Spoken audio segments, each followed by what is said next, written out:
Hello, everyone, and welcome back to The Rundown. I will be your host today, Craig DeLuz, coming at you from the West Coast, the left coast, behind the Iron Curtain, otherwise known as the Sierras. And today is Throat Punch Thursday. Guess what day it is? Guess what day it is? Who's ready?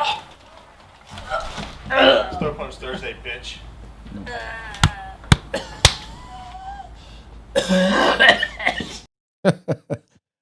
I see that every week, and every week it amuses me. I don't know about how y'all feel about that, but yeah, it just amuses me to see that every week. But anyway, we're here. We're having a good time. Fortunately, Mike will not be joining us once again today. He is still on the road. He was on his way back. He was hustling. He was moving, but he's not going to make it back to Location Bravo in time to do the show today. But Mike, just drive safely. If you're listening right now, or if you're watching and driving, how about you just listen and drive? But anyway, be safe, bro. Be safe, bro. We hopefully we just want to make sure you're back in time for tomorrow for Free for All Friday, so that we can have a good old time. Talking about thank God it's Friday.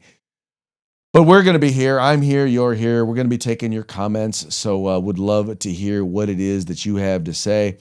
Also, let's go ahead and we'll just start the way we normally do. And that's, we usually start off by giving a quick shout out to our sponsors. We usually start off with Hitman Industries. They make rifle and pistol caliber barrels. They're available for you to purchase at any length. If you've bought an AR in the last few years, there's a good chance you already have one of their barrels. So why not get another one? Right? Whether you're looking to do a brand new build or you're looking to rebarrel an old rifle, start your project, start your journey with hitmanindustries.net. Then we've got the California Republican Assembly working to help elect conservatives at all levels of government, from school board all the way up to President of the United States. You might recognize the fact that a lot of people who are leaders at the national level are coming from the state of California. So maybe you want to know, what's it going to take to help elect conservatives? Well, go to cragop.org. That's cragop.org, and find out why Ronald Reagan referred to CRA as the conscience of the Republican Party. Once again, if you want to be a part of California's future today, you got to join CRA. And then there are the best in concealed carry tactical holsters available on the market. You'll find them at hogholsters.com. That's HAWG holsters.com. Why do they spell it that way? Because they like helping Americans wear guns. They like it so much, they're willing to give you a discount. All you have to do is use the discount code THERUNDOWN. All caps, no spaces, one word, just like it is right up there. Get your hog holster on discount today. And then finally, we have the place where you can find all the tactical gear. Any tactical gear you're looking for, trust me, you will find it at uscombatgear.com, except the gun, right? So they specialize in group sales. So if you have a group, you have an agency, you have a club, you have a department, maybe you're the purchasing agent for your department, whatever it is, you need to check out uscombatgear.com. They have a huge selection. They have very, very competitive pricing and the best customer service on the market. Check them out today, uscombatgear.com, the place where you can find all things tactical except the gun. Now, also want to remind y'all, if you're watching this program 3 p.m. Pacific, 6 p.m. live, 6 p.m. Eastern, you're watching the program live, which means we're taking your comments. I'm looking right over here. I'm checking to see what it is that you have to say. So if you got something to say, if you want to just comment on the program, you want to comment on the topic that we're talking about, maybe you just want to give a shout out, let us know let us know where you're watching from. We would love to hear from you. And by the way, all I care about is that it's interesting, right? I don't care. You don't have to agree with me. In fact, it's almost better that you don't agree with us, because if you disagree, well, then that means we have the opportunity to mock you. Oh, wow. Is that a mockingbird? Man, is that a mockingbird? Is that a mockingbird?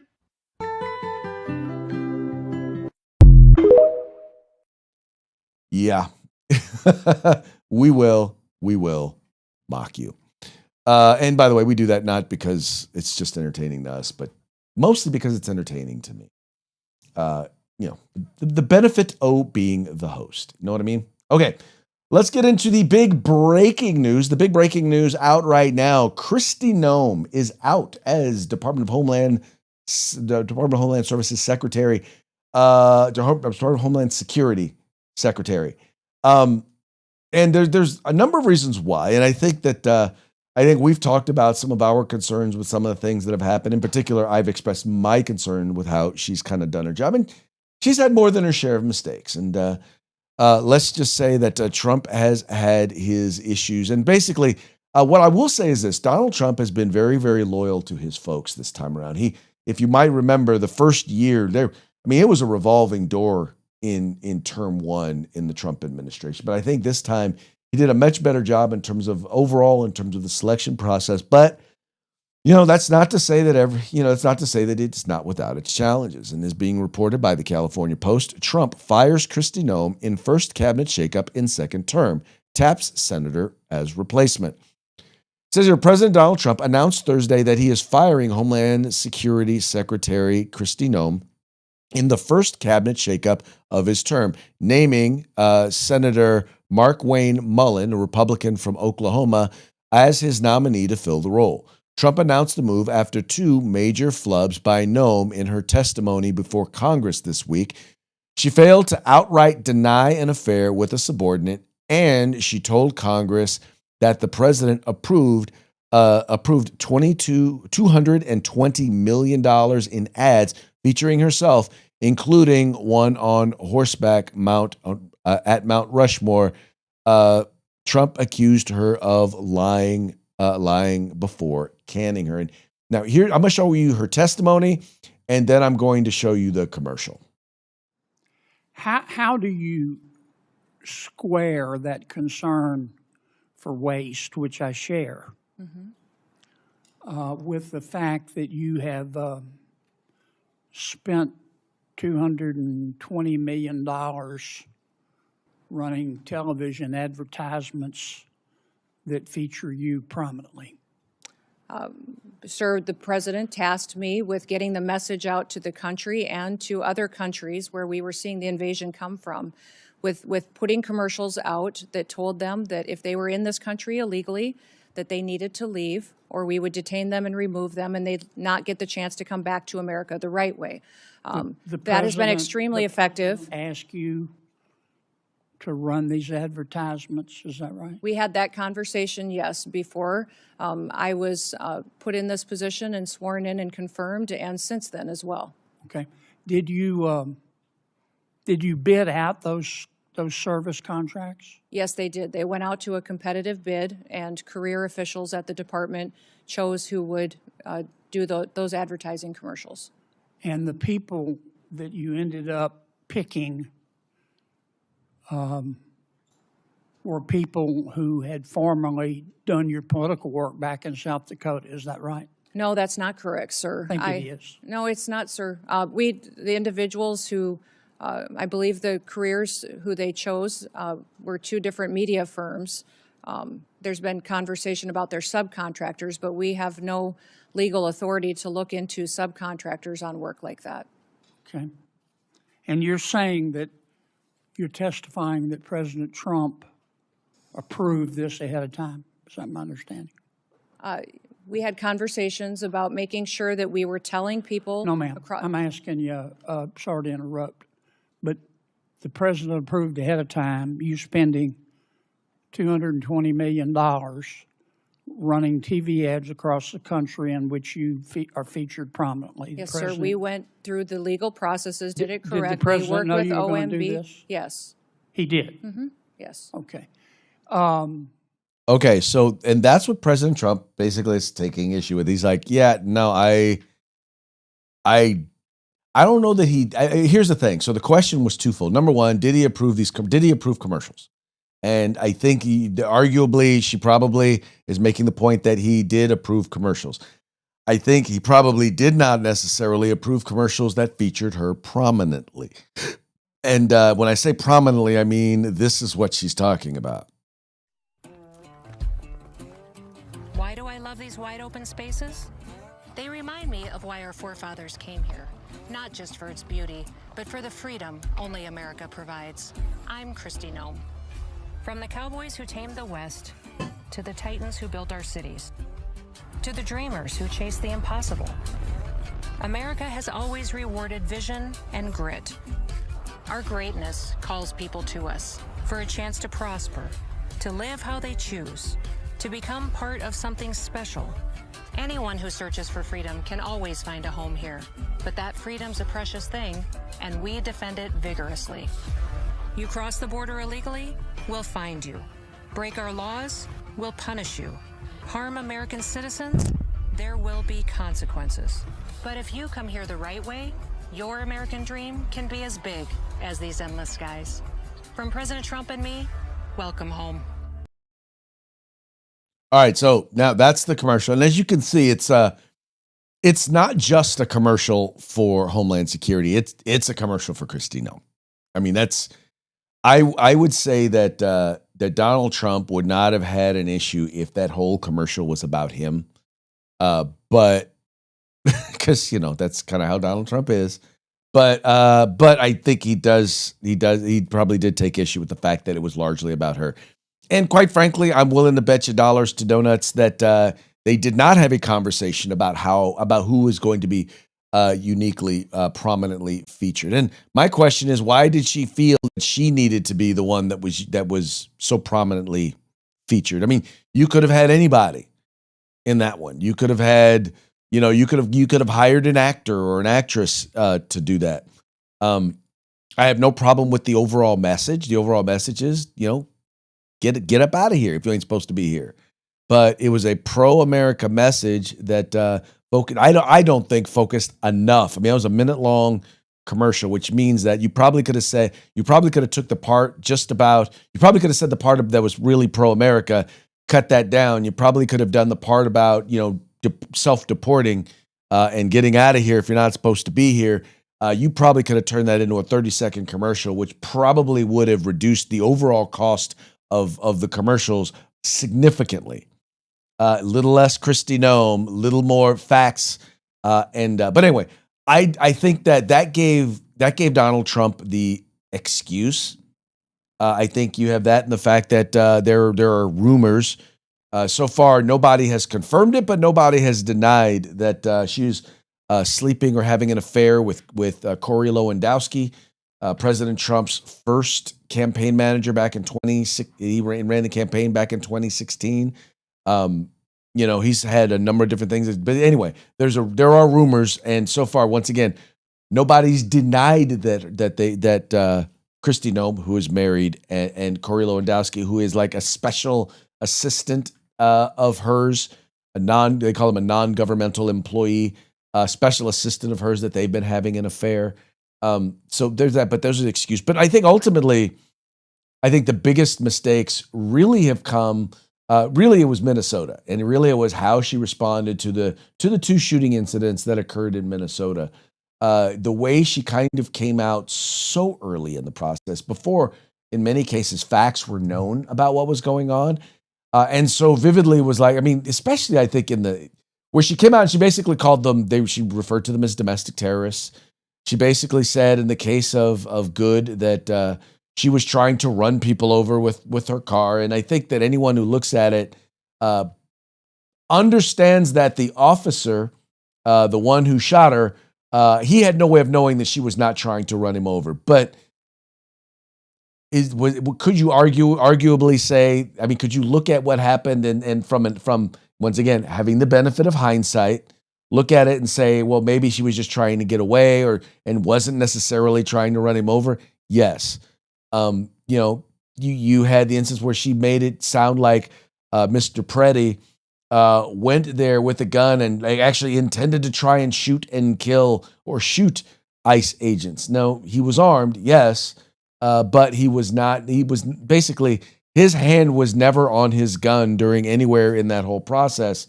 It's just the way in which she characterized it was so quick to come out and characterize it the way that she did. Those were both probably two of the biggest PR fails there during the Trump administration during his first year.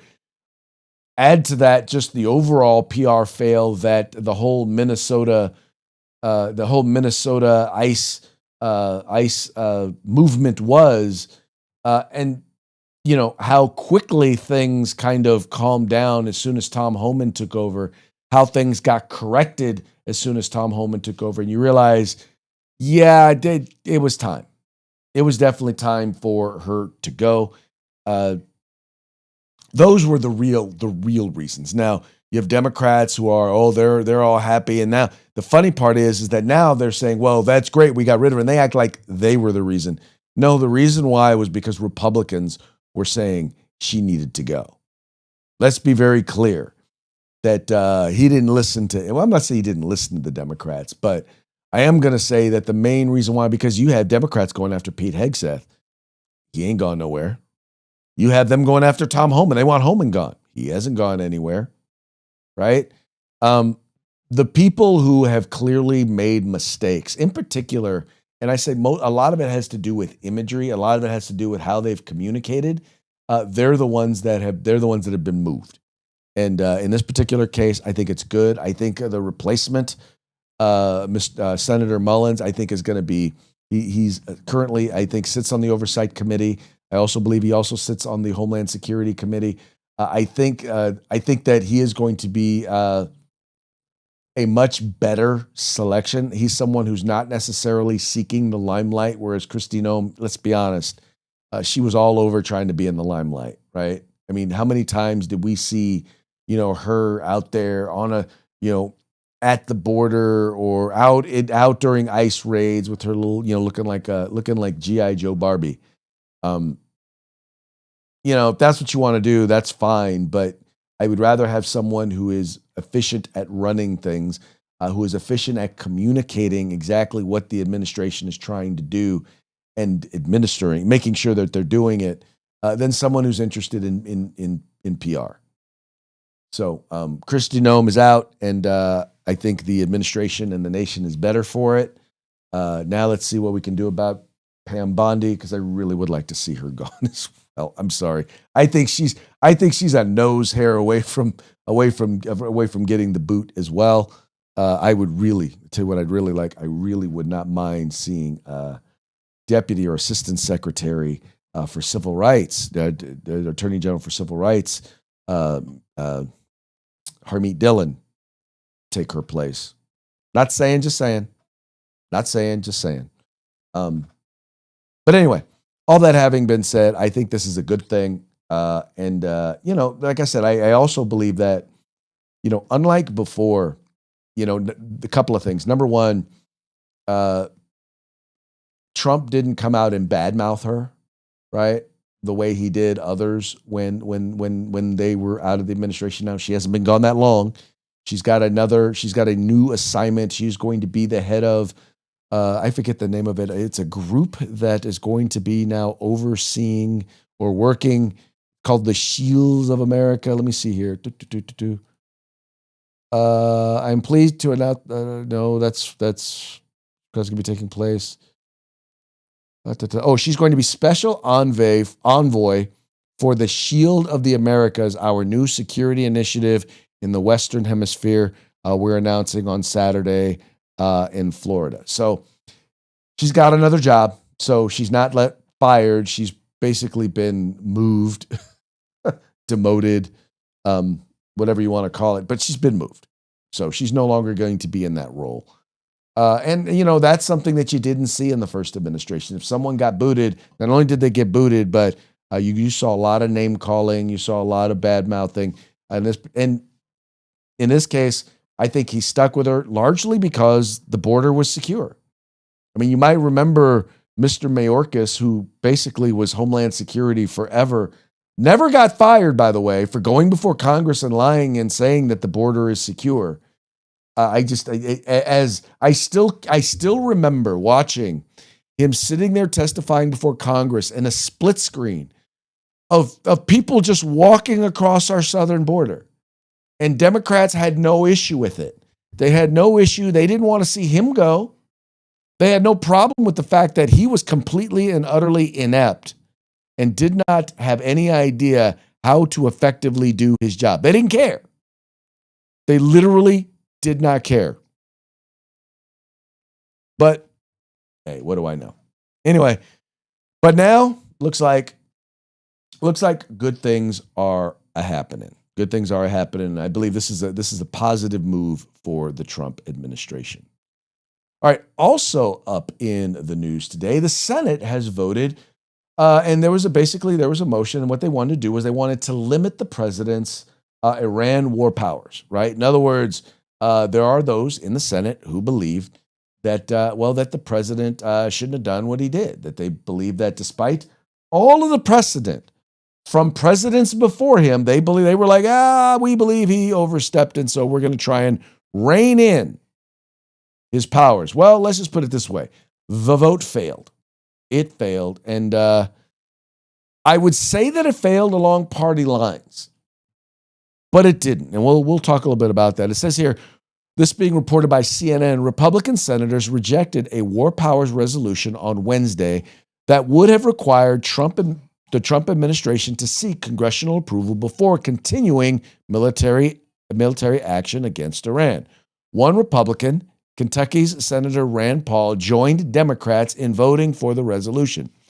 Democratic Senator John Fetterman of Pennsylvania joined Republicans in voting against it. So he was the only Democrat. You notice how they pointed out one Republican, but then they don't point out and only one Democrat. But one Democrat did vote. It says here, to the alarm of some Capitol Hill lawmakers, President Donald Trump ordered strikes on Tehran over the weekend and called for the overthrow of the current regime. Senate Majority Leader John Thune had argued that Trump did have the authority to order the strikes on Iran, despite the fact that the military operation was not put to a vote in Congress. Now, once again, that was not necessarily needed to happen. So what you had here, you have 47 votes yes. You have 47 votes yes. You had 44 Democrats, 2 independents, and 1 Republican who voted for it. And then you had 53 no's. In other words, 53 folks voted against it. That would be 52 Republicans and 1 Democrat voted against it. And as you see here, once again, I'll just make sure you see it. All the Republicans voted no. All the Democrats voted yes, except for Senator Rand voted yes. He was the only Republican to vote yes, and Senator Fetterman voted no. He was the only Democrat to vote no. Now, I'll say it. I'll bring it up once again. You had Barack Obama, who bombed 7 different countries, including, by the way, killing an American citizen overseas. Never got congressional approval. You had Clinton, who did the same thing. You had Bush, who did the same thing. In fact, the last time we actually declared war, because that's what they really want. Democrats are saying, well, you should have to declare war in order to do any of this. Well, the last time we declared war, correct me if I'm wrong, but was World War II. That was the last time we actually declared war. Anyway, all that having been said, they voted to uphold the president's decision and say that he still has the power, he still has the authority to do exactly what he did. And once again, that's kind of consistent with how things have kind of gone. Now, mind you, because of what he did, because of what's going on, he's basically got 60 days. Within 60 days, he has to go before Congress. If he wants to continue beyond 60 days, the military action, he's going to have to get the approval of Congress. That's what the War Powers Act says, right? That it's really kind of that simple. Now, you can argue, the argument is whether or not danger was imminent, right? So in other words, under the War Powers Act, if you believe that we are under threat, and if you believe that it's imminent, then the president has the authority to engage in military action. So the only question is, what's your definition of imminent? What's your definition of threat? And the argument that's come from the administration is kind of twofold. Number one, you have all the things that Iran has done over the last 47 years, to demonstrate that they are a threat to the United States. Keep in mind that they open up every single one of their meetings by chanting death to America. Maybe not every meeting, but a lot of their meetings chanting death to America. Keep in mind the fact that the leaders there have basically repeatedly referred to Israel as the little Satan, but to America as the great Satan. Keep in mind that they've taken American hostages, that they've killed Americans, that they've attacked Americans, that they are the number one funder of terrorism in particular against the United States, that through their proxies, they have attacked the United States over and over and over and over and over again. And then, as a part of negotiations, they're sitting down with Iran to talk about negotiations. Couple of things. Number one, Iran says, look, we've got enough nuclear material to build 11 bombs. All we have to do is enrich it, and it'll take us about 2 weeks. Now, I don't know if they actually have it, but they say they have it. And if that is in fact the case, first of all, as a negotiating ploy, what are you thinking? Did you really think that was going? If you thought that was going to scare off the United States, you're just dumb. Let me clarify. If you think that's going to scare off Donald J. Trump, you're just dumb. You have not been paying attention to Donald Trump. You have not been paying attention to history, to him, to anything over the last decade. So that was issue number one. Issue number two, you say that you plan to continue enriching. They absolutely positively refused to stop with their ballistic missile program. Now, the point of the ballistic missile program, they're arguing, is because they have a space program. They want to send people into space. They don't want to send people into space. They want the ability to be able to launch rockets far enough to hit the United States so that they can put their nuclear weapons on them. So those were two things. Ballistic missile program, got to go. Nuclear program, got to go. They didn't just say no, they said hell no. And then you add to all of that, the fact that Trump said, make it very clear, he said, don't you kill those protesters. Don't you do it. And then they turn around and they killed 30,000 of them. What did y'all think Donald Trump was going to do? He's not Barack Obama. He doesn't draw a red line and then let you just walk right over it. Now, you add that to the fact that basically Israel said, look, we're done. We're going in. We're going to do this. Right? You're either with us or you're not, but we're going to do this. Now, recognizing and understanding that that's exactly what was going to happen, you know that the targets afterwards are going to be not just Israel, but are going to be the United States because, they, like Democrats, say, well, if Israel's doing it, it's really the United States. So understanding that and recognizing that we now have that basically Iran, there was never going to be a better time to strike Iran. There really wasn't. There never was going to be a better time to take out all of the people who had threatened the United States. There really wasn't. So it was a no-brainer. It really was a military no-brainer. And they took full advantage. And my hat's off to them. It was the right choice. It was the right thing at the right time. And anyway, Democrats don't think that's enough. They don't. So anyway, they're just going to have to get over that. But and they're going to try and use that against the administration. But here's the thing: I know that right now the action is not popular. The key is going to be this: we've got to win, and we've got to win quickly. As long as this does not turn into a long-term war, as long as we are successful in getting the things that we said we were going to get. Number one, ballistic missile program, gone. Number two, the nuclear program, gone. Number three, no more killing of protesters. And, we're likely going to see some regime change. Basically, not so much regime change, because I don't think we're going to be there. We're not going to be a part of selecting who the new leader is. Right now, I believe it's the son of the Ayatollah. But in the long run, what is that going to look like? What is the new leadership going to look like? Is it going to be someone who's going to agree to our terms? If not, then we keep going. Anyway, it's going to be real interesting to see what happens. I think in the end, once we show that we have won, the American people are going to fall in line. And the American people are going to be happy. They will ultimately be very, very happy with What happens because in the short term, gas prices are going to go up because of what's going on in the Middle East, but eventually they'll start to smooth out, and you're going to see some stability in the Middle East. And that's the one thing is Democrats right now are trying to say that you're destabilizing the Middle East. The reality is that the number one destabilizer of the Middle East was Iran.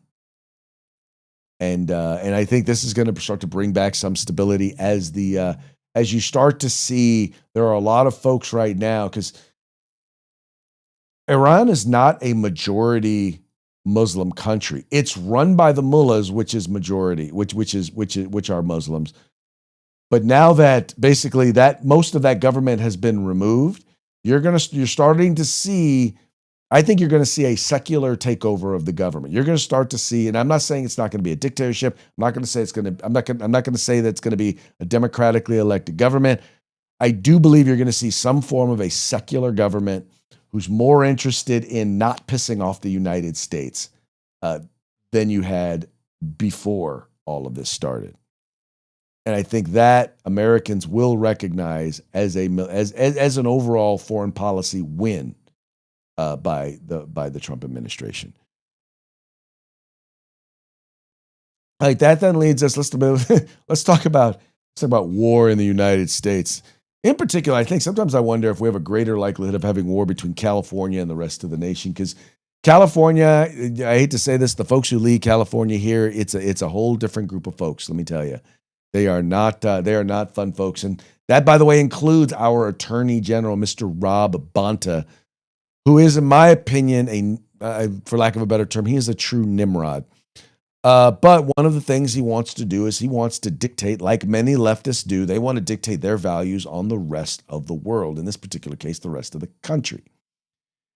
Bearing Arms, our good friend, Mr. Tom Knighton, had a piece today talking about California's anti-gun AG wants to dictate law to the rest of the nation. It says our California Attorney General Rob Bonta is a piece of work. We thought Kamala Harris was bad in that role, but the truth is that Harris was always going to be held back by her inability to form actual sentences. Oh, that's hilarious. Bonta, though, Unfortunately, he uses those actual sentences to repeatedly attack the rights of law-abiding Americans. His latest target, though, isn't someone within his own state. He's going after people who engage in perfectly legal activity elsewhere, all because some Californians break the law. And here's a quote. It says, a lawsuit filed by California Attorney General Rob Bonta and San Francisco City Attorney David Chu is targeting the Gadalog Foundation, Inc., and the CTRLPEW LLC. California claims that Gadalog and CRTLPEW are providing prohibited persons with plans to make ghost guns, 3D printed firearms without serial numbers.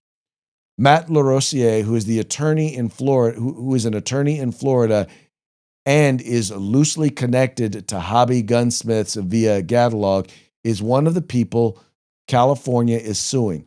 He explains in his video interview what they want, what they call Gadalog is just hobbyists who found each other on the internet.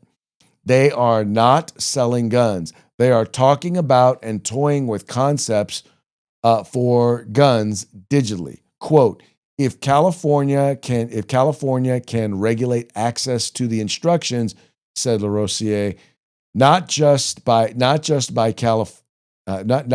California, but with this lawsuit, then what they're saying is they want to regulate the entire internet worldwide. That would mean that you'd be cut off at the heels from making a gun at home. And I think most of us can agree that if you have the right to keep and bear something, it necessarily subsumes you have the right to acquire it. When asking about Gadalog, LaRosiere explained that it is not a that it is not a group like the NRA. There's no member that has a card. There's no board of directors. There's no nothing. It's kind of a group of hobbyists associating in an around an idea. The idea is home gunsmithing. So in other words, one of the topics that they discuss is 3D printing of guns. And one of the things they likely provide is maybe the plans on how to, if you want to try this or if you want to try that. Now, I worked with Matt over at the Firearms Policy Coalition.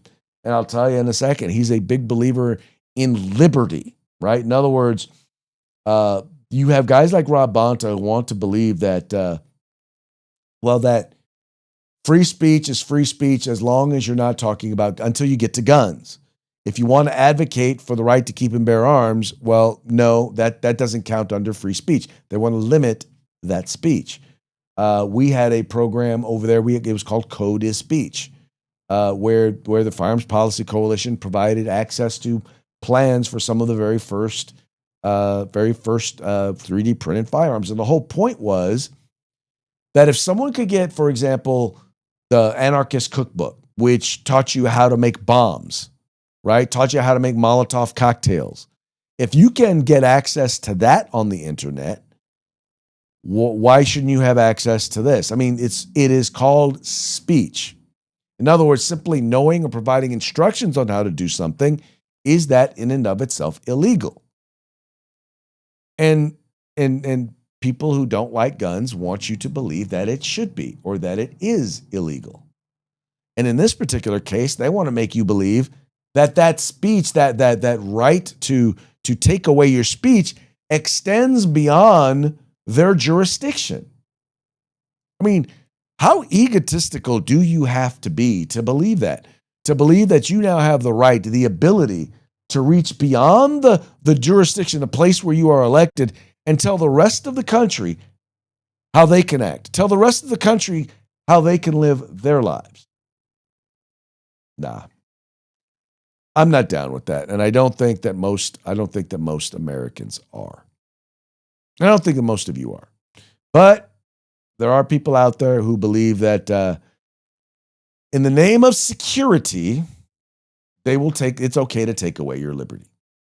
And particularly if it's a liberty they choose not to exercise. They have no problem taking away your right to exercise that liberty.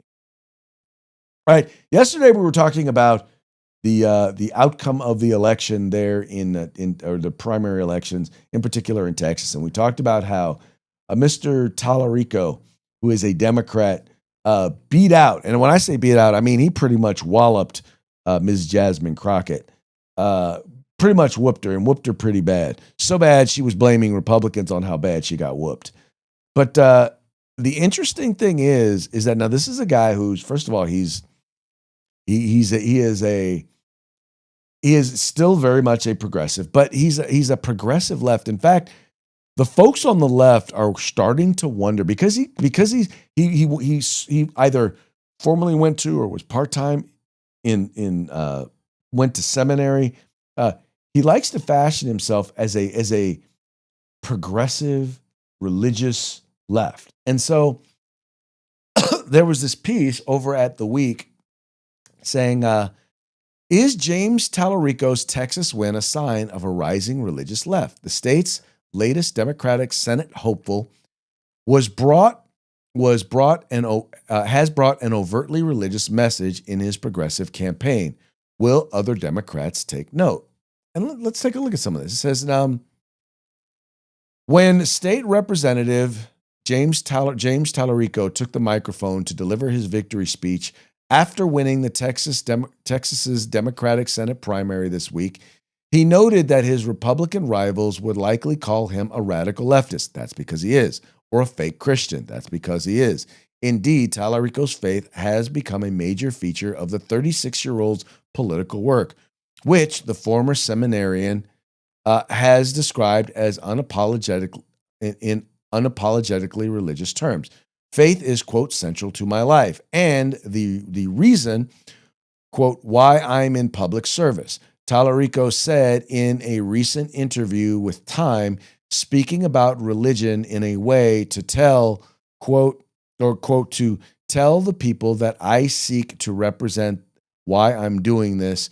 With Tallarico's narrowly, it was not narrowly. Anyway, narrowly defeating Jasmine Crockett for the party's nomination to unseat Senator John Cornyn in November. His Faith First brand the start of a new electoral movement for Democrats.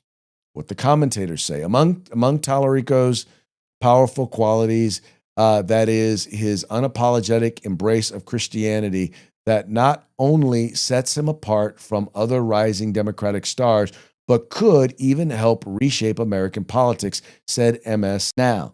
During his time in politics, Tallarico has gained a national reputation for rooting his opposition to Christian nationalism in his own Christian faith and for defending religious freedoms without casting religion as the enemy. Delivering his campaign stump speech in both red and blue districts with the cadence of a sermon and including a more than occasional mention of Scripture, Tallarico is betting that his religious foundation opens the door for a broader coalition of voters, Texas Tribune said. At the same time, Tallarico's progressively religiosity has elicited a backlash from Christian conservatives who see his faith as incongruous with their own, despite a shared vocabulary. Conservative Christian Texans, already familiar with the kinds of teachings one might hear from Tallarico's Austin area church, said Mother Jones.